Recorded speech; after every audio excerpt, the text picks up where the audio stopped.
हरी भरी वसुंधरा, क्या कहना। और ऊपर नीला आसमान है। वाकई ऐसी छटा देख करके सबका दिल खुश हो जाता है और मेरा तो हो ही जाता है।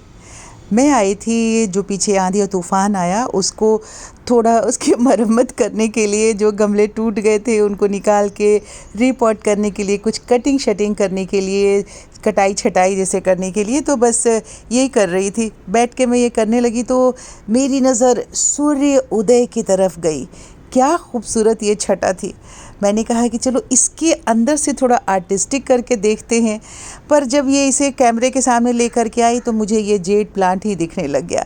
तो मैंने कहा कि भाई जेड प्लांट के लिए जो टूट के गिर गया था, अलग प्लांटर निकाल के मैंने रखा है।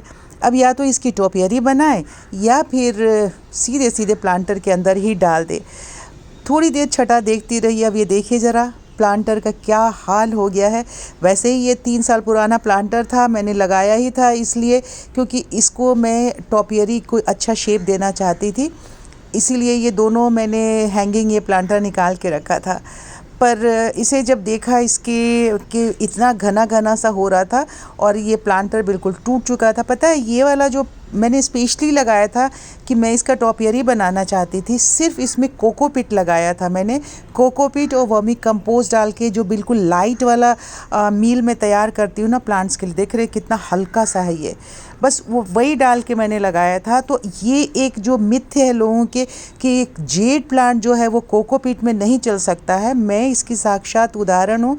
और मैं आपको दिखा रही हूँ कि मैंने इसे टोटली कोकोपीट में लगाया था और आप देख सकते हैं 2 साल से ये प्लांट इतना घना हो गया है। स्टेम देखिए, मैं आपको यही दिखाना चाह रही थी कि इसका स्टेम इतना मोटा हो गया है। तो थोड़ा मैं यहाँ पे कंफ्यूज ये हो रही थी कि अब इसकी मैं टोपियरी बनाऊं या फिर जिस मकसद से मैंने इसको लगाया था लाइट वेट करके, मैं इसका बॉल बनाना चाहती थी। अब देखती हूँ कि क्या करती हूँ। फ़िलहाल तो मुझे इसके पॉट्स को सबको चेंज करना था क्योंकि जो आंधी तूफ़ान में जितने प्लास्टिक के पुराने वाले पॉट्स थे ना, इस तरह से वो सारे क्रैक करके टूट गए थे और बॉल की तरह इधर से उधर अटखेलियाँ कर रहे थे। ऐसा लग रहा था कि कोई इधर से लुढ़का रहा है तो उधर जा रहा है।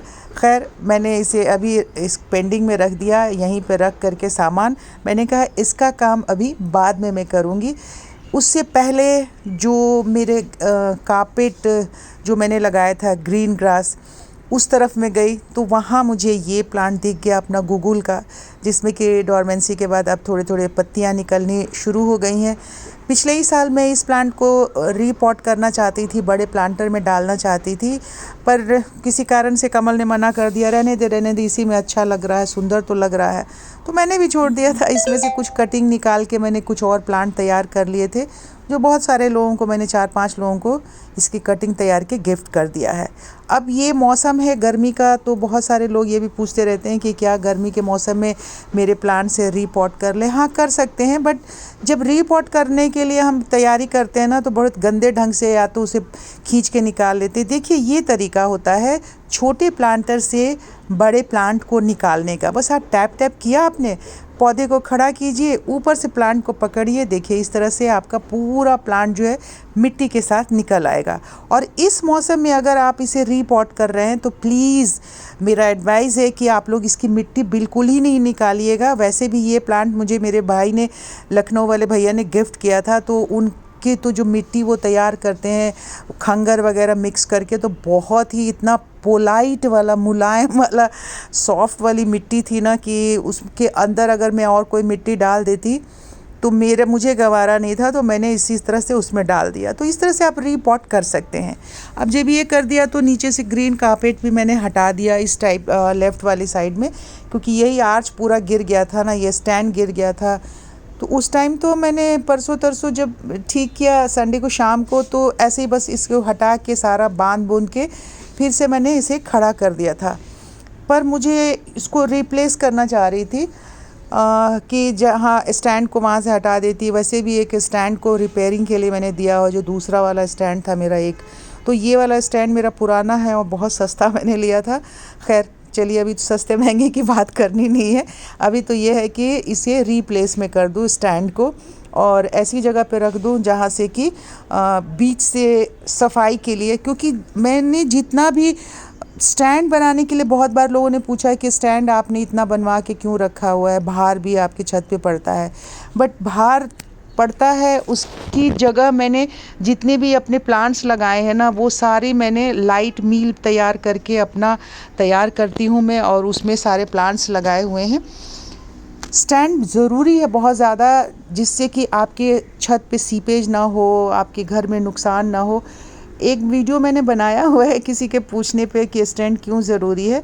अब मैंने ये स्टैंड यहाँ पे रख दिया था। अभी देखिए कि क्लीनिंग में कितनी आसानी हो जाती है। पूरा आप देखते हैं कि 3-4 सेक्शन मैंने कर दिया है और आराम से मेरे छत की सफाई हो जाती है। तो थोड़ा सा जो ग्रीन ग्रास मैंने रखा था, बारिश की वजह से वहाँ पे पानी जमा हो रहा था, तो मैंने उसे हटा करके अब ये 2 बड़े टास्क मैंने पूरा कर लिए थे। उसके बाद अब जो थोड़े थोड़े ड्राई हो रहे थे प्लांट से, तो उसको मुझे उसकी गुड़ाई भी करनी थी, तो सारी गुड़ाई की। फिर ये मेरा रेन लिली के प्लांट्स थे, कुछ कुछ अपने आप से किसी अलग अलग गमले में उग गए थे, तो उसे मैंने सबको एक जगह गमले में किया। और ये देखिए कटाई करी थी ना मैंने, तो कटाई के बाद आप ये देखिए कि अच्छी पत्तियां निकल गई हैं।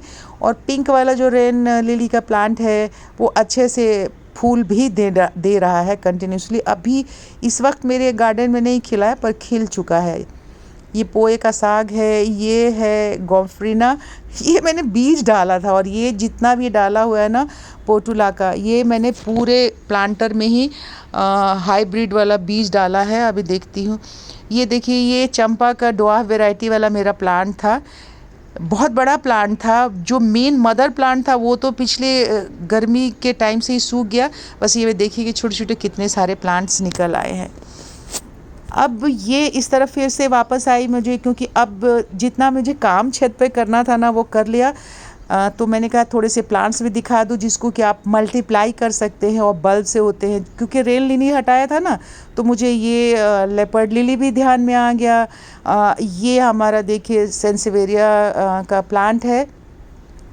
अब ये वाला भी प्लांट जो है, इसे बल्ब कह लीजिए, या जैसे चुकंदर वगैरह आते हैं ना, अरबी आती है उस तरीके का, राइज़ोम, हाँ सॉरी, राइज़ोम इसको कहते हैं। तो उससे ये वाला मल्टीप्लाई होता है। अब ये वाला पूरा एरिया जो है मेरा, मैंने नीट एंड क्लीन कर दिया था। जो फ़िलहाल के टाइम में मुझे काम करना था ना, रिपॉट करके वो सब कुछ कर दिया था और साफ़ सुथरा कर दिया था।